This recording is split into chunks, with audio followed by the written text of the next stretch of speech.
ನಮಸ್ಕಾರ ವೀಕ್ಷಕರೇ, 2 minutes Maggi ಅಂದ್ರೆ ಯಾರಿಗೆ ತಾನೇ ಇಷ್ಟ ಇಲ್ಲ ಹೇಳಿ. ಅದೇ 2 ಮಿನಿಟ್ಸ್ ಅಲ್ಲಿ ಸ್ವಲ್ಪ ರುಚಿ ಜಾಸ್ತಿ ಮಾಡಿ ಮ್ಯಾಗಿ ವಿತ್ ಸೂಪ್ ಮಾಡೋಣ ಬನ್ನಿ. ಇಲ್ಲಿ ನಾನು ಸಣ್ಣ ಬಾಣಲಿ ತಗೊಂಡಿದ್ದೀನಿ.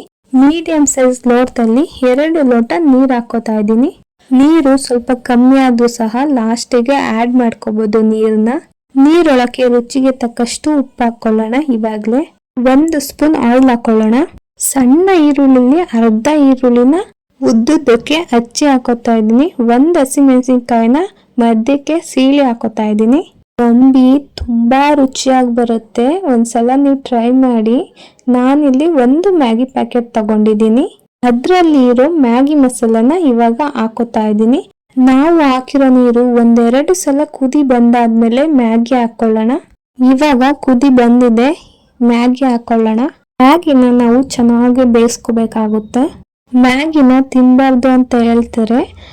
ಯಾವಾಗಲಾದ್ರೂ ಒಂದ್ಸಲ ಈ ಥರ ಮ್ಯಾಗಿ ಮಾಡಿಕೊಂಡು ಇಲ್ಲ ಅದಕ್ಕೆ ತರಕಾರಿ ಆ್ಯಡ್ ಮಾಡಿಕೊಂಡು ಇದನ್ನ ಸ್ವಲ್ಪ ಆರೋಗ್ಯವಾಗಿರೋ ಥರ ಮಾಡಿಕೊಂಡು ತಿಂದರೆ ಏನೂ ಆಗಲ್ಲ.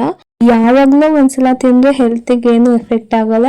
ನಾವು ಡೈಲಿ ಅದೇ ತಿಂತೀವಿ ಅಂತ ಅಂದರೆ ಸ್ವಲ್ಪ ಯೋಚನೆ ಮಾಡಬೇಕಾಗುತ್ತೆ. ನೋಡಿ, ಈಗೂ ಮಾಡ್ಬೋದು. ಮ್ಯಾಗಿ ಜೊತೆಗೆ ಯಾವ್ದಾರ ಹಣ್ಣಿನ ಜ್ಯೂಸ್ನ ಇಟ್ಕೊಂಡು, ಏನು ಮನೇಲಿಲ್ಲ ಅಂತ ಅಂದ್ರು ಒಂದು ಮೊಸರು ಮಜ್ಜಿಗೆ ಅದನ್ನು ಸೈಡಲ್ಲಿ ಇಟ್ಕೊಂಡು ಕುಡಿತಾ ತಿಂತಾ ಇದ್ರೆ ಮ್ಯಾಗಿನ ಆಹಾ ಅಷ್ಟು ಚೆನ್ನಾಗಿರುತ್ತೆ. ನೋಡಿ, ಇಲ್ಲಿ ನಾನು ಹಾಕಿರೋ ನೀರು ಸ್ವಲ್ಪ ಕಮ್ಮಿ ಆಗಿದೆ, ಅದಕ್ಕೆ ಇಲ್ಲಿ ಸ್ವಲ್ಪ ನೀರು ಆ್ಯಡ್ ಮಾಡ್ಕೊತಾ ಇದ್ದೀನಿ. ನೀವು ಅಷ್ಟೇ ಏನಾರ ನೀರು ಕಮ್ಮಿ ಆದರೆ ಇವಾಗ ಸೇರಿಸ್ಕೊಂಡು 1-2 ಕುದಿ ಕುದಿಸ್ಕೊಬಿಟ್ರೆ ಅದೇ ಸೂಪ್ ಆಗೋಗುತ್ತೆ. ತುಂಬ ಚೆನ್ನಾಗಿ ರುಚಿಯಾಗಿ ಬರುತ್ತೆ.